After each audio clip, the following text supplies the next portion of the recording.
할렐루야 성도님들, 이 아침도 주님의 은혜가 넘치길 축복합니다. 오늘 같이 보실 말씀은 시편 128편입니다. 같이 읽도록 하겠습니다. 여호와를 경외하며 그 도에 행하는 자마다 복이 있도다.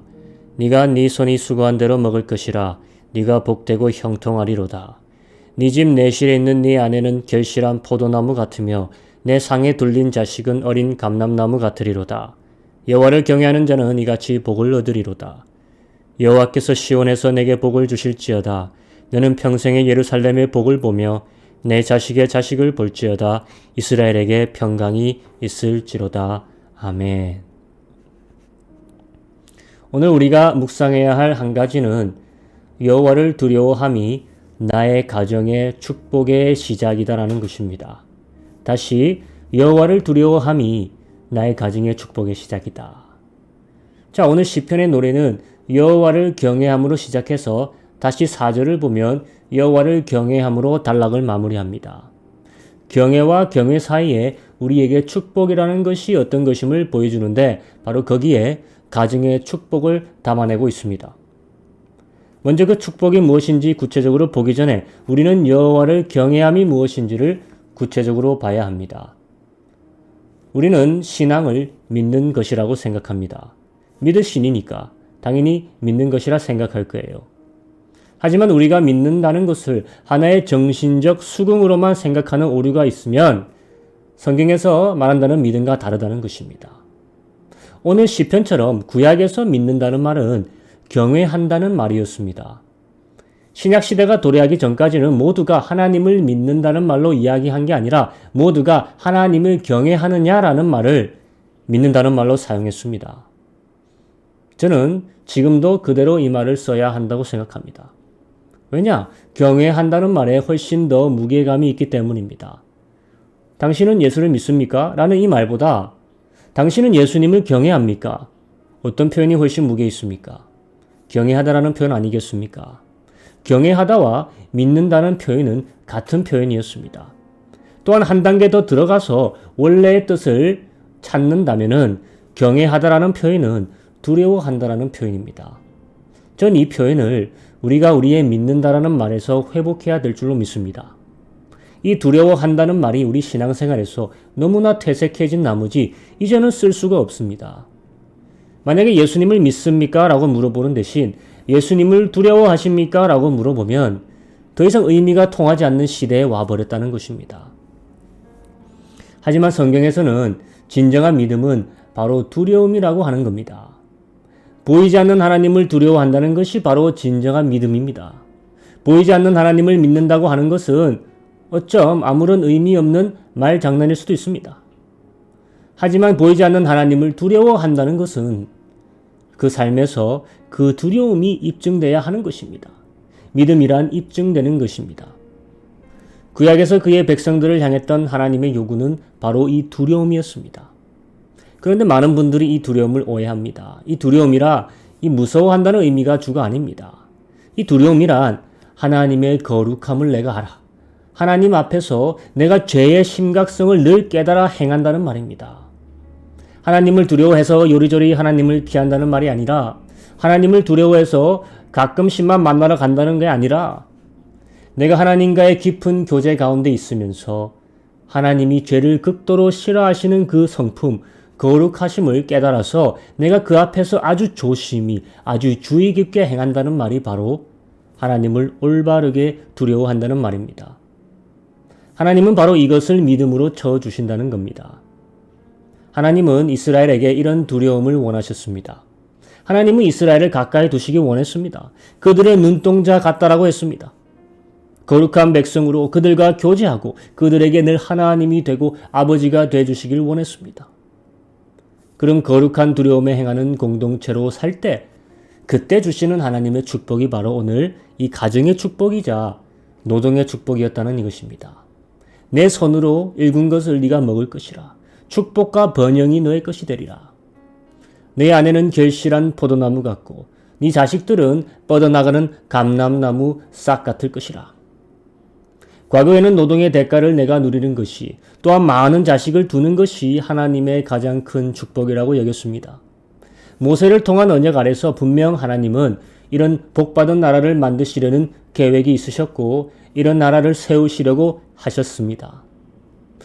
예수 그리스도 안에서 주신 새로운 언약 안에 있는 우리는 하나님의 가장 큰 축복이 다른 게 아니라 같은 축복입니다. 하나님의 교회를 통한 수많은 새로운 영혼의 결실을 맺는 것입니다.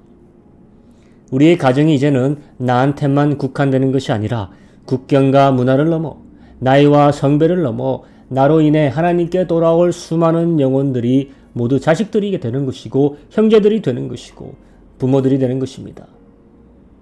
그래서 우리는 이 128편 5절의 축복을 이렇게 이해할 수도 있습니다. 여호와께서 시온에서 내게 복을 주실지어다. 너는 평생에 예루살렘의 복을 보며 네 자식의 자식을 볼지어다. 이스라엘에게 평강이 있을지로다. 하나님께서 주님의 피값으로 사신 교회를 통해 네게 복을 주실지어다. 이 말이 되겠죠. 너는 평생에 주의 교회의 복을 보며 하나님의 교회를 통한 영적 자식들의 또 자식들을 볼지어다. 온 교회에게 평강이 있을지어다. 이 말이 되겠죠. 여러분, 이런 평강을 우리 교회 모두가 누리고 우리 가정에서 누리기 원하신다면 우리가 어떻게 해야 된다고요? 여호와를 두려워함이 나의 가정의 축복의 시작이다 라고 했습니다. 내가 하나님 아버지의 거룩하신 속성을 날마다 더 깨달아 알고 죄를 극도로 경계하고 사랑함을 극도로 실천하는 삶에서 풍성한 결실을 맺는 축복을 받는 것입니다. 우리의 믿는다는 말이 이제는 경외함으로 진정으로 하나님을 두려워함으로 업그레이드 되기를 기도하겠습니다. 시간 기도할 때 우리가 하나님을 두려워 경외함이 모든 이들에게 알려지게 하옵소서. 이 경외감이 복음의 증거가 되게 하소서. 같이 기도하며 나아가겠습니다. 하나님 아버지 감사드립니다.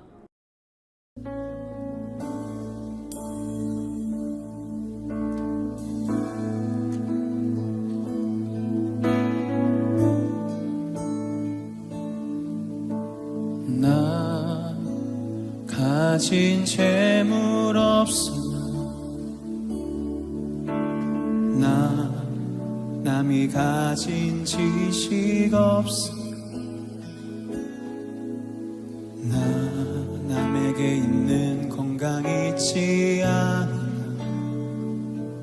나 남이 없는 거 있으니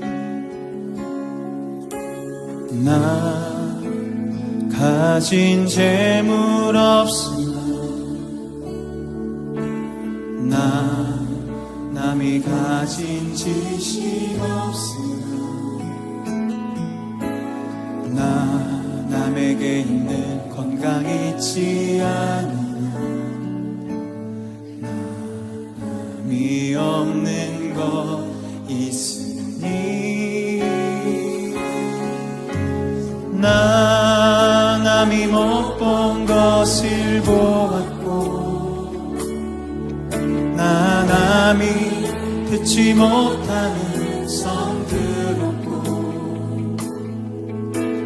나 남이 받지 못한 사랑 받았고 나 남이 모르는 것 깨달았네.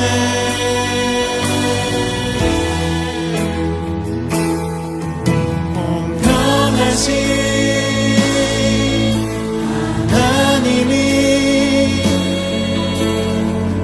나 남이 가진 건 나 없지만 공평하신 하나님이 나 남이 없는 것 같게 하시네. 나 가진 재물 없으나 나 가진 재물 없으나 나 남이 가진 지식 없으나 나 남에게 있는 건강 있지 않으나 남이 없는 것 있으니 나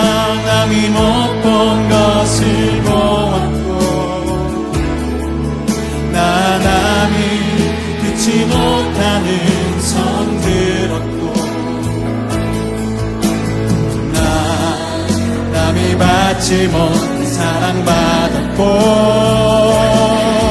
나 남이 모르는 것 깨달았네.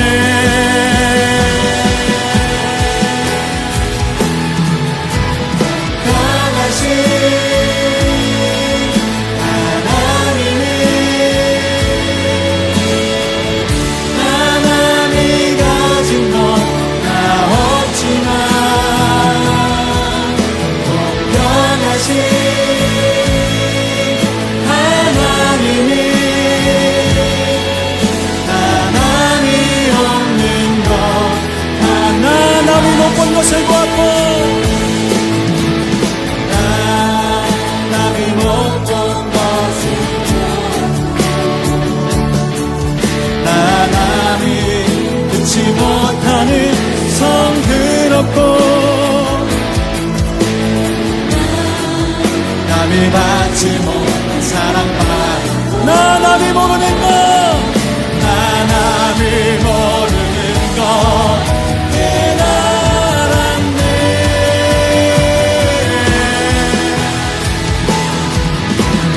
강하신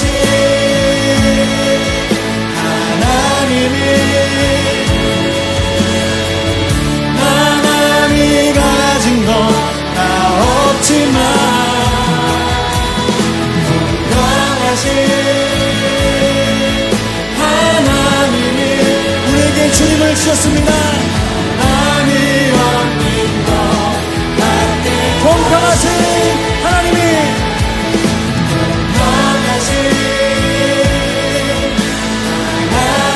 이 죄인에게 은혜를 주셨습니다. 나 남이 가진 것 없지만 공평하신 하나님이 나 남이 없는 것 나 남이 없는 것 나 남이 없는 것 같게 하셨네.